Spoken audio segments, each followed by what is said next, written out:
I shuffled up the last flight of steps to my fourth-floor apartment, exhausted from the hours of endless walking through the streets of Vegas. The apartment complex had an elevator, but I'd already been stuck in it twice and had no desire to experience it again.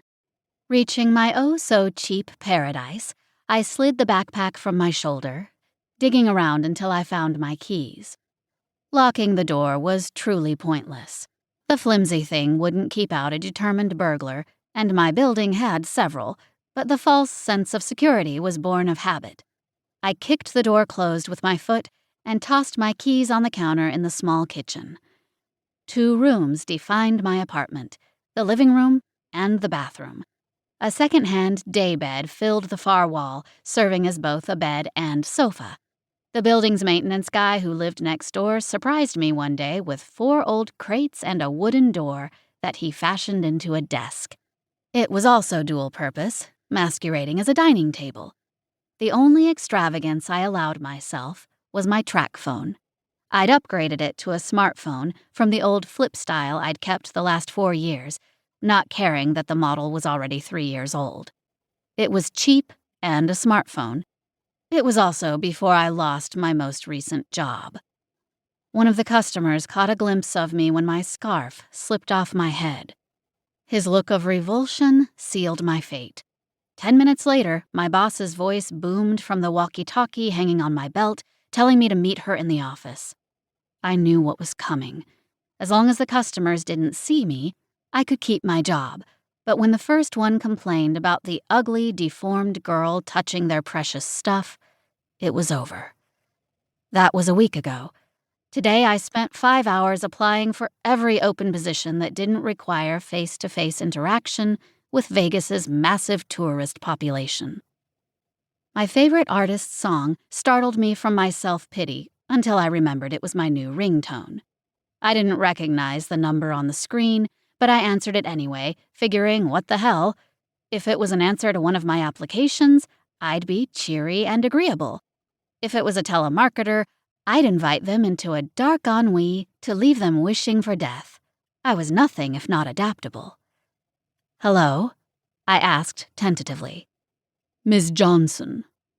The man's voice was strong and confident, unlike my own. "Yes?" "This is Jack from the Sanguius Casino. We'd like you to come in for an interview." I could barely contain my excitement. I'd never got a call the same day. "Of course," I squeaked, then cleared my throat. "When do you want me to come in?" "Can you be here in an hour?" "Absolutely." A soft click ended the call, without the traditional goodbye, but I didn't care. It was an interview. I immediately called my only friend. "I have an interview at the Sanguius." "Oh my God, AJ, that's great!" Sharon squealed. "You can do this, girl. Don't let them talk down to you. Stand your ground and tell them how hard a worker you are." Tears pooled my eyes and threatened to spill. "Thanks," I replied. "You always know what I need." "Call me as soon as you're done, girl." "I will." "Good luck." "Thanks." I dropped my phone on the counter next to my keys. I had half an hour to try to make myself into something I wasn't. My enthusiasm disappeared completely. I pulled down the large piece of cardboard covering my bathroom mirror, my hand shaking wildly. "Don't be stupid. It's the same image you've lived with your entire life." I snorted at my fears and snatched the cardboard from the mirror. Small, icy blue eyes stared back at me, peeking out from behind the multicolored scarf wound around my head. I pulled the corner of the colorful fabric, revealing my bulbous jawline and features that were so close together they could fit inside a coffee cup. My large nose sat on top of lips so thin they were barely there. My long, pale forehead ended in pure white hair that I cut short every few weeks. I didn't bother trying to style it when my scarves always covered the tangled mess. "There's no point. I'll just keep the scarf." Tears pooled in my eyes again as I replaced the cardboard, hiding the monster in the mirror.